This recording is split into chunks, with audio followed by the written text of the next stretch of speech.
Hey, it's Matt Webley here. Hope you're doing all right. So in this video, I want to talk to you about what was the motivation behind my success. So success is whatever you define it as. I don't feel that successful, but to say where I came from, council estate kid, unemployed parents, unemployed household, working class, my ex-mining town, no money growing up, to doing over $23 million online. I think for at least where I came from, that would be considered a success story. So putting aside the fact that I don't feel that successful, because I think I feel like I could have done more. And I'm only 45, so there's still time, but like, I feel like I could have done more. And I've got the best's yet to come, if you like.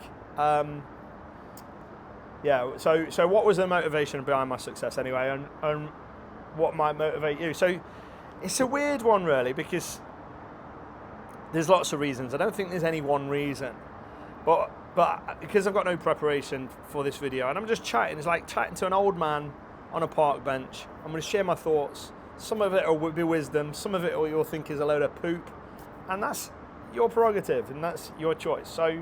So what was the motivation behind my success? So one of the things, and this is one I very rarely talk about, but it's true, is, it's just made me think of another, and I'll say this one first.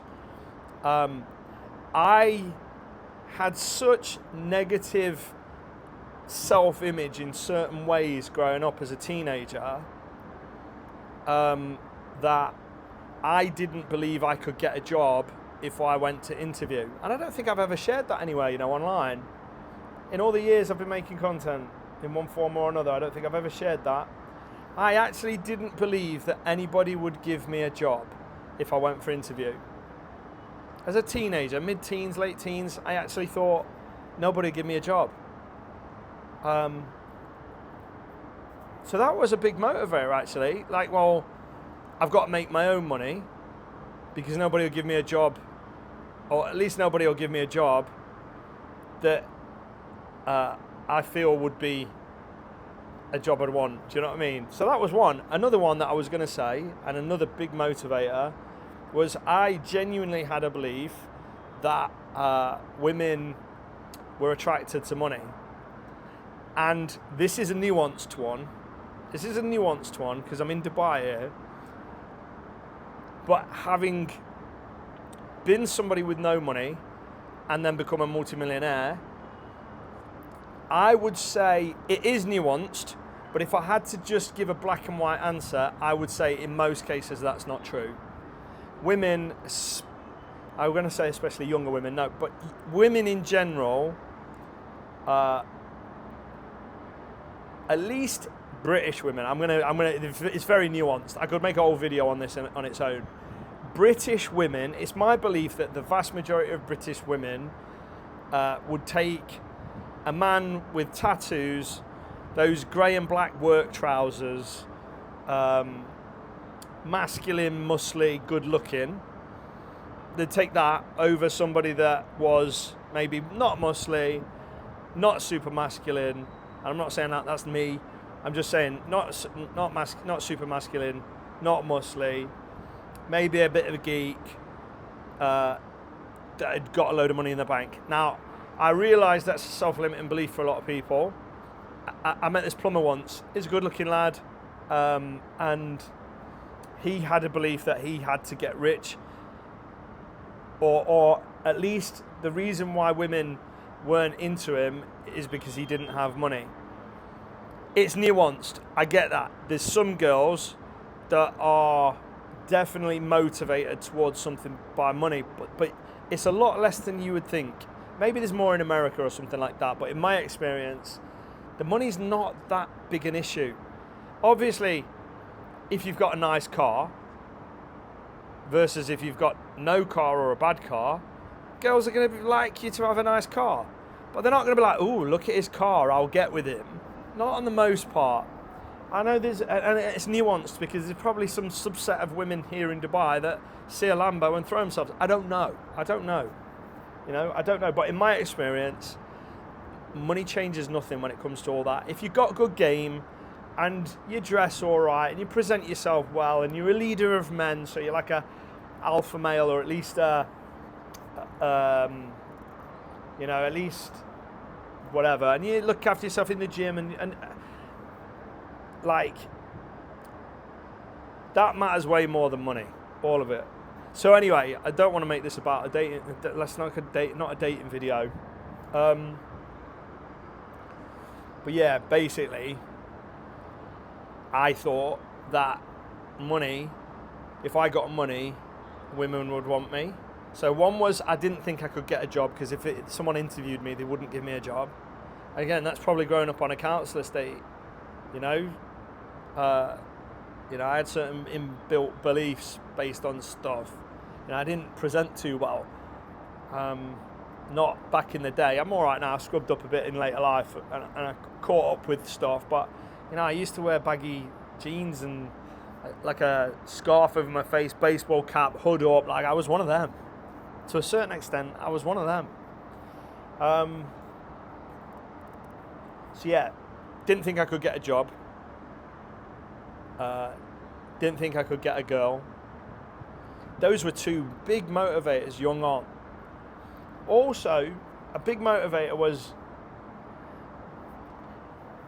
I was just not tired of it, but like it was like, no, you can't have this. No, you can't have that.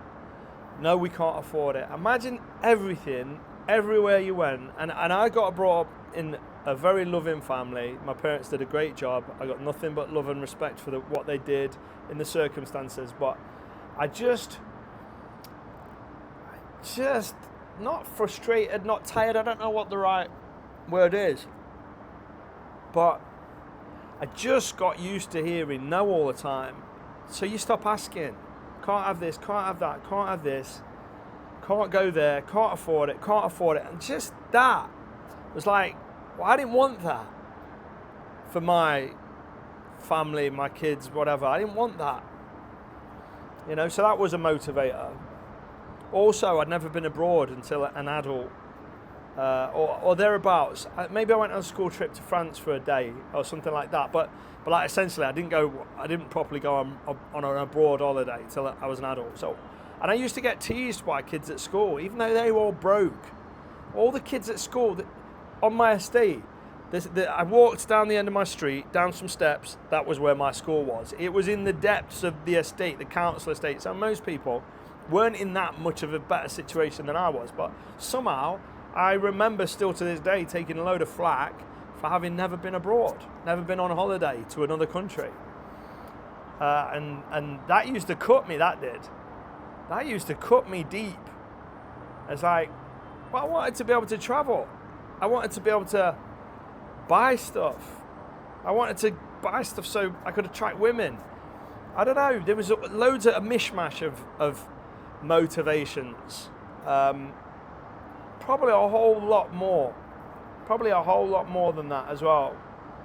But here's the thing, right? There's a nurture-nature debate. Like they say that certain character traits and stuff that you pick up as a kid, you learn from your environment, and then others, that's nurture, and then others are just built into you, that's nature. And there's a big debate over, do people become psychos because of the way they were born, like the genetic abnormality in their brain, or do they become psychos because they were kicked the crap out of by their dad when they were a kid? Like, nature nurture debate. Well, my mum says to me that when I was a very, very small child, I don't know what age, she asked me what I wanted to be when I grew up, and I pointed to this book, and on the front cover it had a load of money or something like that, and she said that it was she thought at the time that I wanted to be a bank manager, because I think maybe it was a book about money or book about banks or something. I don't know what it was, but from a brief recollection, it's a very long time ago, she told me that there was this money with books, this book with money on the front cover, and I pointed to that. Maybe it was when I was just starting to talk and I couldn't really eloquently describe stuff. I don't know. I was single digits, low single digits from what I remember. And she thought I wanted to be a bank manager. And later on, from what she asked me or she told me about, what I actually meant was, no, I want all the money I want all that money. So that would almost support a nature argument. You know, it was born into me. I don't know what it was, but obviously I broke generational poverty, really. My granddad, I don't know about all of my ancestral, like, upline or whatever you call it. I don't know about all my ancestors, but like my granddad was a miner. I think maybe my other granddad was a miner, hence it bringing us into that area. My dad wasn't anything during my younger years, and then he became a taxi driver in my teenage years, I think it was. So it's like we're not a family of money, didn't have any money, didn't have anything, and I kind of broke that because now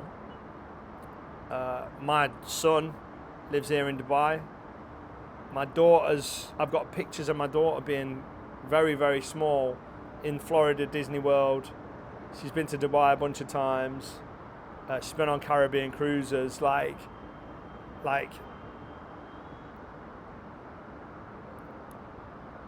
all of those things that kind of like plagued me and my generation of family. I kind of snipped it and changed it. But yeah, anyway. So let's move on a little bit and go to, so what's my motivation now, right? And I often get asked this because I mentor people that want to build software as a service businesses using AI. And probably 1 in 10 calls, somebody might say, you know, like sales calls or whatever, people that are applying to become a mentee. 1 in 10 calls will probably get asked the question of, why do you do this? Like, you've obviously made it. And that's a nuanced question in itself, because there's lots of obvious answers and probably some less obvious answers. But what's my motivation now? It's changed. So before it was women, you know, and to break those chains of poverty and not have to have the same kind of poverty grind that, like, for my kids as I had as a kid. Like, so all those things aside, my motivations have definitely changed as I get older. I would say my main motivation now, in a 13-year-long relationship, so I'm not trying to make money to get women, and I've broke that self-limiting belief anyway. It's not a thing. It's not like women are throwing themselves at me just because I've got money. I've still got if I wanted to attract a woman now, which I'm in a relationship, so I don't, but if I did, I'd have to use this. I ain't getting them with my exterior, as much as a man in the pool said I was a good-looking man the other day, and another one said I've got a good body in the gym. But like, women aren't queuing up for how I look. If I was to get a woman to be interested, it's because of this. Not because of this, and not because of this. So you could say the odds are stacked against me, but I've got my wonderful, beautiful girlfriend anyway, so we're good. But my motivation these days, I would say, to be more successful, I would say, is security. I'm not one of these that just wants more for having more sake, so I can buy more and acquire more. I'm not that bothered about that. My biggest motivation these days is security, because I genuinely believe we are on the cusp of the world changing forever. I hope I'm wrong. I could be wrong. I hope society pushes back and delays it. But my instinct, and my instinct's usually right, but the timing's usually off. But things usually happen slower. I'm always right about what happens, but usually happens slower than I expect it to. So I'm usually way too ahead of the game. So it's like I can see the future, but I think the future's here, and the future's actually further down. So I accept the timing could be wrong here. But I think that the world is going to change because of AI, automation, robotics. I think AI and robotics are going to bring about a shift, the biggest shift we've ever seen in the way everything works. Everything. I think everything changes soon. Now, my gut tells me within 5 years, or my instinct tells me within 5 years. I hope society pushes back and things happen and it's closer to 10 years. But I really can't see it being much longer than that. Like, I really can't. I pray for it to be 20 plus years, but it's going to happen. There's going to be such a massive seismic shift in the way everything works over the next 2 to 20-ish years. Timing, I've no idea about, but AI and robotics is going to change everything. Everything. Mass unemployment. People that derive self-worth and identity and ego from their role in life, their purpose, their job, gone. So just those two things alone are like, you can imagine, we're not talking 10%, 20% unemployment. We're talking about over a period of time. I'm not saying within 5 years, because these things will take a little bit of time, but the AI and robotics will be able to do everything humans can do within 10 years, for sure.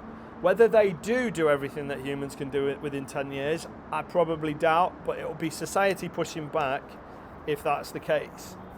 But I do have to bury my head in the sand a little bit when I think about the future, because it's hard for me to imagine a utopian future, even though it could be and should be based on AI and robotics, if there was responsible development and worldwide agreement on what that is and what it looks like.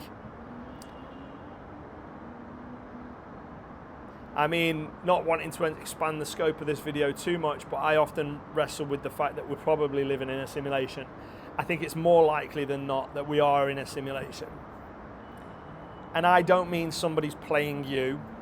Like, I mean you and I are essentially NPCs in this simulation. I don't think there's some free will outside of this simulation that's dictating what we do.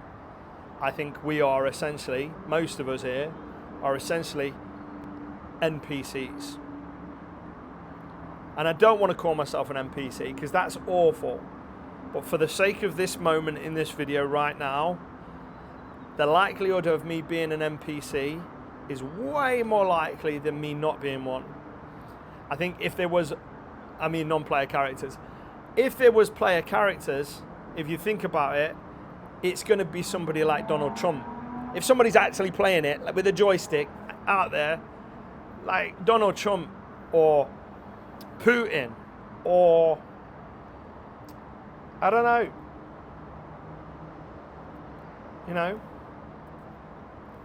Elon Musk. They're likely player characters. Maybe. But let's not think about ourselves as NPCs. I'm not saying you're an NPC. But all intents and purposes, this world is what we think it is, and it's real. I can guarantee it's not what we're told it is, and it's not what we think it is. But whether it's a simulation or not, who knows? I don't even know. But if you had to say, is it more likely to be a simulation than not one? Yeah, I think so.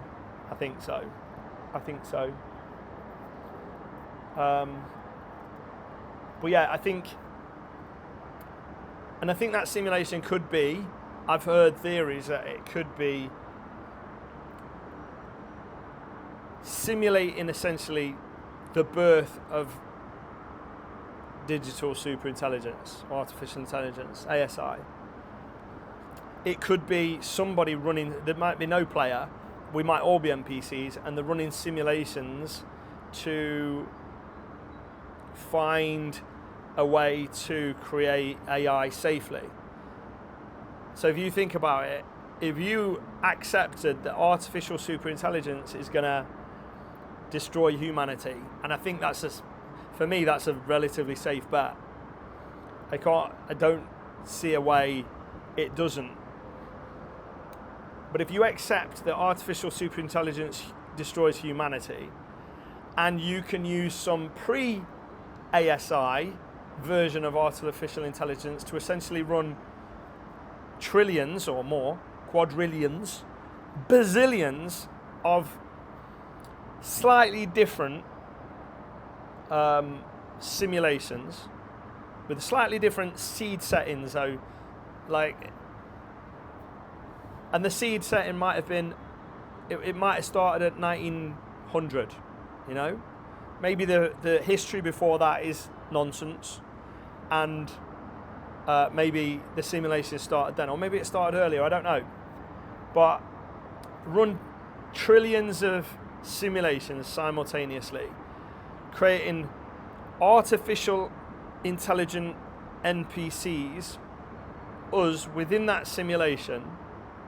So then there's trillions of situations just like this, and see if there's a simulation that creates alignment with humanity's goals and artificial and super intelligence, and creates a positive outcome for humanity. I'm not saying, there is literally infinite possibilities of what this reality could be, so I'm not saying it's that, but that's a plausible one, right? Because what's the chance that you and I have been born and are living out the period of time when humanity creates digital superintelligence, which could wipe out humanity and probably will, unless some smart NPC in this simulation figures out how to align superintelligence with us and rolls it out, and it's a utopian future. Now, there we go, we've got the seeds of success. We take that and put it in the real world. You know, so it could be trillions of simulations running trillions of simulations. I don't know. It boggles my mind to think it. I am a mere ant in the universe. I have no idea, and I never will know. I get that. All I can do is sit on my balcony in Dubai, start a video about motivation, and end it about a simulation theory. What a random tangent. But anyway, I think, yeah, my motivation now, and there is a point, if you've stuck with me this far, say, the robots are here to carry the carpets in the comments, because I don't expect most people to have listened to this. But if you did, I appreciate you. Leave a comment down below. The robots are here to carry the carpets. My main goal now is security. And I don't mean physical security, because honestly, in Dubai, as long as you're on the right side of the law and you stay on the right side of the law, in Dubai, it's the safest place you're ever going to get. I have zero fear of violent crime here. Zero fear of pretty much any crime, even petty crime. Almost zero fear, like 99.99999% safe. Obviously, I'm a council estate kid that grew up having to have fights I didn't want to have, and had lots of fights I didn't want to have. So I will always have that. I will always understand the threats in the room and the threats in my environment. I will always, but I don't look over my shoulder in Dubai. I don't jump in the middle of the night, wake up thinking, what was that noise? Like, no, totally safe here. But so that's not the security I'm talking about. I'm talking about, I don't really want to go back to how it was. I don't want to go back to having nothing. I've had a taste of being a multimillionaire. I don't splash my cash. A lot of people make a bit of money and they spend it all. So you see them on social media buying Louis Vuitton bags and buying G-Wagons and stuff, and it's always before they can afford it. And I know that, but young, impressionable girls look at that and they go, oh, they're doing well, no, they're spending everything they've got. They're just not investing anything because they're idiots. But if you live like that forever, at some point, I see in the near future, our ability to earn a living is going to be vastly disrupted, vastly reduced for most people. The vast majority of people are going to be jobless at some point. So then whatever situation you find yourself in at that point, essentially, that's the card, that's the hand you've been dealt. I feel a little bit sorry for young people these days that aren't going to have the opportunities that we had. But I think that these are the final years that you get to actually stack the cash and turn that cash into something that matters post robotics and AI. That's what I think, and this is what motivates me these days. Most people will be watching this, I imagine thinking, Matt is absolutely nuts. None of that's going to happen. Matt is absolutely bonkers. We'll see. I hope you're right. I hope I'm wrong. But I think there's going to be essentially a cut-off point whereby that's it now. All these cream drivers, all these taxi drivers, that's it. You're done now. You can't stay in Dubai because you've got nothing of value anymore, because the self-driving cars are driving those cars now, and the robots will be building the skyscrapers. And at some point in the future, I hope that's 20 plus years, but I imagine it's more likely within the next 10 years. At some point, I imagine what we've got is therefore the hand you've been dealt. And if you're holding loads of cash, that cash could be worth nothing in that world. But maybe you're holding something at that point that is valuable in that world. And that might be digital currencies. That might be whatever cryptocurrency finds its way to be the medium of exchange in the future. Maybe that is your sitting on relationships with powerful people that mean that you're in the haves because you're liked. Maybe that's precious metals. Maybe that's real estate and land and decades, or no, not decades, centuries of law maintains that, yeah, all right, you earned that before this change happened, but it's still yours because that's law and we uphold the law. Maybe that's vast armies of robots that you control that are in, like, that do your bidding, and you can still be part of whatever business in the future. I don't know, but this is what motivates me now. This is what drives me. It's not women, it's not holidays, it's not nice cars, it's not boats or yachts or whatever, it's not apartments or villas. It's not more for more's sake. It's not power, it's not control, it's not a sense of ego attached to it, it's security. I want to be in a position whereby if the future changes, as I expect it might, I have some value, and that might be guns and ammo. Not for me, I'm not American, but in America I saw somebody saying, what should you buy? And crypto's done this, real estate's done this, stocks and shares have done this, everything's gone up. What should I own? Somebody said guns and ammo, and you should see the price of bullets has gone down. It's like, it's probably a good shout. If you're an American, I would probably be buying ammo, and I would be stashing guns and ammo somewhere very secret, very safe, and I think that could be a very, very, very good call in the future. But I think my point is, look, if you're seeking security, and that's my biggest motivator now, you're going to have to be diversified. So my current strategy is I own a bunch of crypto. You know, so I've got some bets on crypto, and I've done all right. I've done well. Bitcoin's up, lovely. Even though it's crashing right now, I'm still buying. Because long term, I think Bitcoin is likely to go to $1 million. If that thing that I talk about, the AI and robotics thing, doesn't happen first, I think Bitcoin probably will go to $1 million a coin. Not this cycle, not anytime soon, but I think it will. So keeping a couple of Bitcoin at least. So selling as close to cycle top as I can, keeping some Bitcoin just in case, and then getting back in on the next bull market. That's a bet placed in crypto. I've been slowly and quietly, and I don't share it on social media. I don't mind sharing it now because I live in Dubai, and it's vaulted over there. It's in a big vault. Good luck trying to break into it, and good luck getting, good luck getting away with that one. Oh, if anyone ever tries to rob a vault or rob a bank or something in Dubai, that'll be an interesting story to hear about. Their life will not be worth living.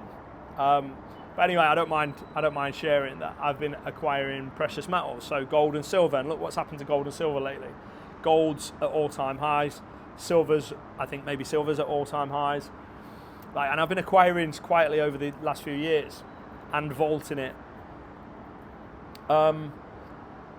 Businesses, I've got money. Well, I've got I've got businesses that generate cash flow. So that's my bet in businesses. So precious metals, crypto, businesses. Now I've been slowly selling off my real estate because the UK is finished. But I will reallocate some funds, not as much as I had before, but I will reallocate some of my wealth into real estate, but probably in Dubai, just because the system's better here. Like, it's just a better place. It just is. Sorry, Brits. I'm a Brit. I'll always be a Brit. Love for the country, love for the people, but like, it's finished. Unless the next election changes things, it's finished. Even if the next election can change things, I don't know.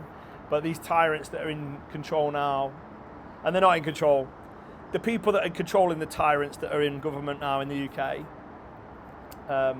mess. But so some allocation in real estate, business, crypto, precious metals. I'm trying to think, is there anything else? Probably is. But anyway, the point is, I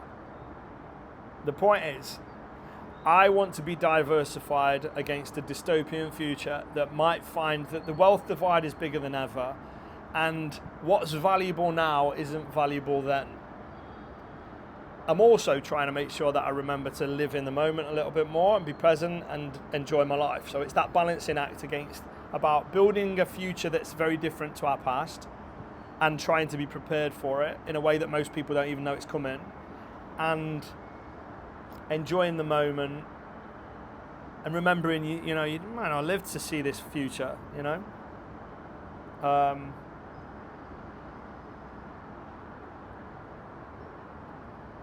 But security is everything for me now. Everything.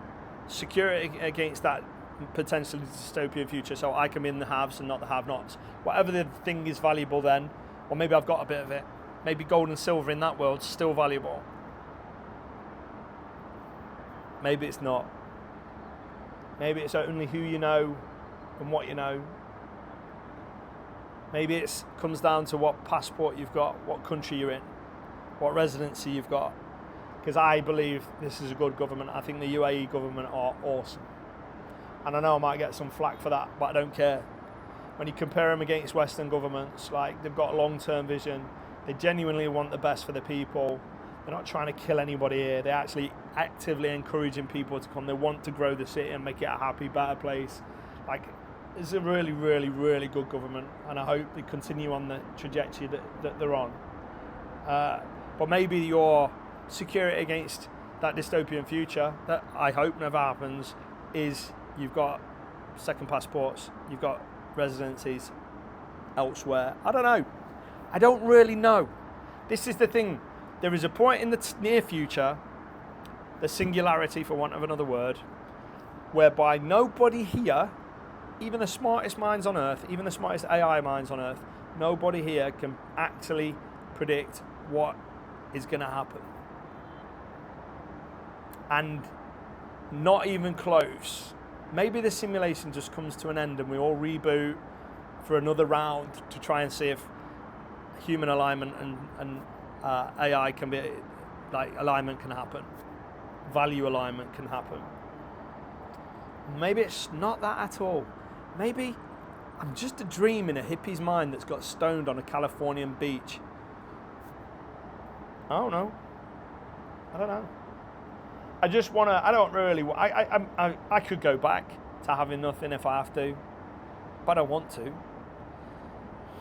So anyway, I suppose the answer for this for you is, right now there is still guys down there delivering takeaways, and there is still guys down there driving cars, and I am still able to build a business online, making videos like this, and I am still able to get on a plane and go where I want. Nothing has changed. We are just on the cusp of change, and I usually see these things first.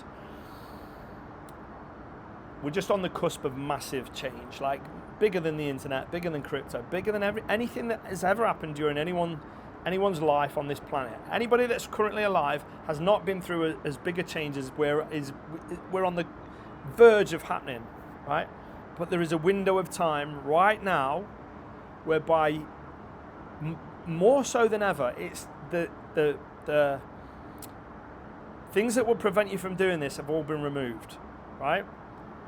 Right now, more than ever, there's a window of time for normal, everyday people that aren't super entrepreneurial, don't have deep pockets, don't have a technical mindset or whatever, normal people to use AI to essentially get rich. Or at least create passive lifestyle income that can give them enough to live a better life than they're living now, quit the jobs, and actually invest. And maybe you could put aside, you know, a little plot of land that hopefully in the future the law says, yeah, this is still their land because it always was. You know, this is law. You know, or maybe in the future you've got those few gold coins that maybe price spikes when fiat currency collapses and gold skyrockets, and then maybe that is valuable and you're in the haves because you've got access to it. I don't know. But there's a window of time whereby normal people can build businesses online in an industry that's booming and has been booming for decades and shows no sign of slowing down, but you can disrupt it with AI and AI robots. And that's what this channel is all about, actually. It's not about motivation. I'm not here to give you a nudge, even though hopefully from time to time I'll be able to do that. And I know this video has probably scared more people than it's motivated, but there's a window of time whereby you can build a software as a service business using AI and AI agents with no coding ability, not a lot of money in the bank, no technical or AI experience, and you can build a real business that solves real problems for real people. And that's what I help people do on this channel. If you want to work with me on this, or you want to learn more, there's some links down below in the description. You can learn more or whatever, or you can even apply for a mentorship with me if you want to. But this window of time is not a time you want to let go. It's an opportunity to be seized. And I have a strong feeling that if you don't use this time properly and do something, I think you'll look back with regret.